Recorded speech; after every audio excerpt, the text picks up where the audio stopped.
بسم اللہ الرحمن الرحیم۔ السلام علیکم۔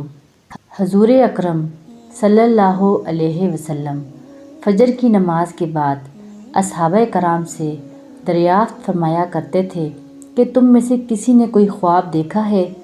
اگر کسی نے دیکھا ہوتا تو آپ صلی اللہ علیہ وسلم اس کی تعبیر فرما دیا کرتے تھے۔ چنانچہ ایک مرتبہ جب آپ صلی اللہ علیہ وسلم نے صحابہ رضی اللہ تعالیٰ عنہ سے دریافت فرمایا اور کسی نے بھی خواب کا تذکرہ نہ کیا تو حضور اقدس صلی اللہ علیہ وسلم نے ارشاد فرمایا کہ آج میں نے ایک خواب دیکھا ہے کہ دو آدمی میرے پاس آئے ہیں جو میرا ہاتھ پکڑ کر مجھ کو ایک مقدس سرزمین کی طرف لے کر چلے گئے ہیں۔ کیا دیکھتا ہوں کہ ایک شخص وہاں بیٹھا ہوا ہے اور دوسرا ہاتھ میں زنبور لیے ہوئے کھڑے کھڑے اس بیٹھے ہوئے شخص کے کلے چیر رہا ہے، اور جب ایک کلا گدی تک چیر جاتا ہے تو دوسرا کلے کے ساتھ بھی یہی معاملہ کرتا ہے اور اتنی دیر میں اس کا پہلا کلا درست ہو جاتا ہے، مگر وہ شخص پھر اس کے ساتھ یہی عمل دہراتا ہے۔ یہ دیکھ کر میں نے دریافت کیا آخر یہ کیا بات ہے؟ تو وہ دونوں کہنے لگے آگے چلیے۔ ہم آگے چلے تو ایک شخص کے پاس سے گزر ہوا جو لیٹا ہوا ہے اور دوسرا شخص اپنے ہاتھ میں ایک بھاری پتھر لیے اس لیٹے ہوئے کے سر کو نہایت بے دردی سے کچل رہا ہے۔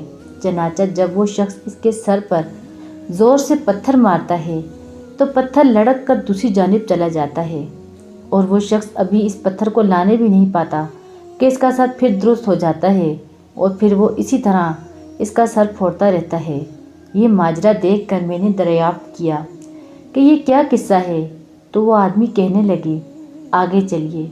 جب آگے چل کر ہم ایسے غار پر پہنچے جو تندور کی طرح اندر سے کشادہ تھا اور اوپر سے تنگ، جس میں آگ دہک رہی تھی اور بہت سے مرد اور عورت اس میں پڑے تھے۔ جب آگ کے شعلے بلند ہوتے تھے تو وہ سب اوپر اٹھتے اور نکلنے کے قریب ہو جاتے، اور جب آگ نیچے بیٹھتی تو اس کے ساتھ نیچے چلے جاتے تھے۔ یہ دیکھ کر میں نے معلوم کیا کہ یہ کیا معاملہ ہے، تو وہ کہنے لگے آگے چلیے۔ آگے چل کر ہم نے دیکھا ایک خون کی نہر میں ایک شخص کھڑا ہے اور دوسرا شخص نہر کے کنارے پر کھڑا ہے جس کے سامنے بہت سے پتھر پڑے ہیں۔ جس وقت اندر والا شخص نہر کے کنارے کی طرف آتا اور نکلنا چاہتا تو کنارے والا شخص زور سے اس کے منہ پر پتھر مارتا کہ وہ پتھر اس جگہ واپس پہنچ جاتا، اور پھر جب وہ دوبارہ باہر نکلنے کی کوشش کرتا تو پھر اس کو اسی جگہ دوبارہ پہنچا دیتا۔ اس حال کو بھی میں نے معلوم کرنا چاہا تو وہ دونوں کہنے لگے کہ آگے چلیے۔ آگے چل کر ہم ایک ایسے سرسبز و شاداب باغ میں پہنچے جس میں ایک بہت بڑے درخت کے نیچے ایک بوڑھا آدمی اور بہت سے بچے بیٹھے ہیں۔ اس درخت کے قریب ایک شخص بیٹھا ہوا ہے جس کے سامنے آگ جل رہی ہے جس کو وہ مزید بھڑکا رہا ہے۔ پھر وہ دونوں مجھے اس درخت پر چڑھا لے گئے جس کے درمیان میں ایک خوبصورت مکان تھا۔ وہ دونوں مجھے اس مکان میں لے گئے۔ اتنا عمدہ مکان میں نے کبھی زندگی میں نہیں دیکھا تھا، جس میں بہت سے بوڑھے جوان اور بچے موجود تھے۔ پھر باہر لا کر اس سے بھی اوپر لے گئے جہاں پہلے گھر سے بھی زیادہ عمدہ مکان تھا جس میں صرف بوڑھے اور جوان تھے۔ اب میں نے ان دونوں سے کہا تمام رات مجھے لیے پھرتے رہے ہو، آخر ان اسرار کے حقائق سے بھی تو آگاہ کر دو۔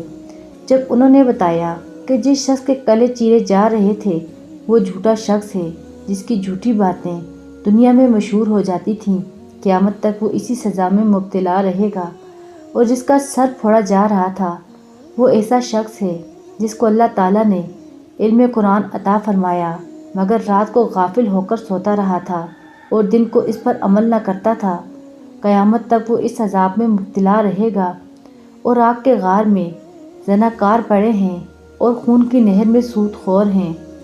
پھر انہوں نے بتایا کہ ہاں وہ بڑے میاں جو سرسبز درخت کے نیچے بیٹھے تھے وہ حضرت ابراہیم علیہ السلام ہے، اور ان کے گرد لوگوں کے نابالغ اولاد جو آگ دھونکنے والا شخص جو آپ نے دیکھا تھا وہ مالک دروغہ دوزخ ہے، اور درخت کے اوپر والا وہ پہلا گھر جس میں آپ داخل ہوئے تھے عام مسلمانوں کا گھر ہے اور دوسرا شہیدوں کا ہے۔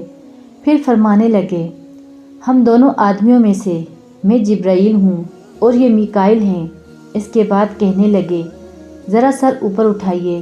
میں نے سر اٹھا کر دیکھا تو میرے اوپر سفید بادل مجھے نظر آیا۔ وہ کہنے لگے یہ آپ کا گھر ہے۔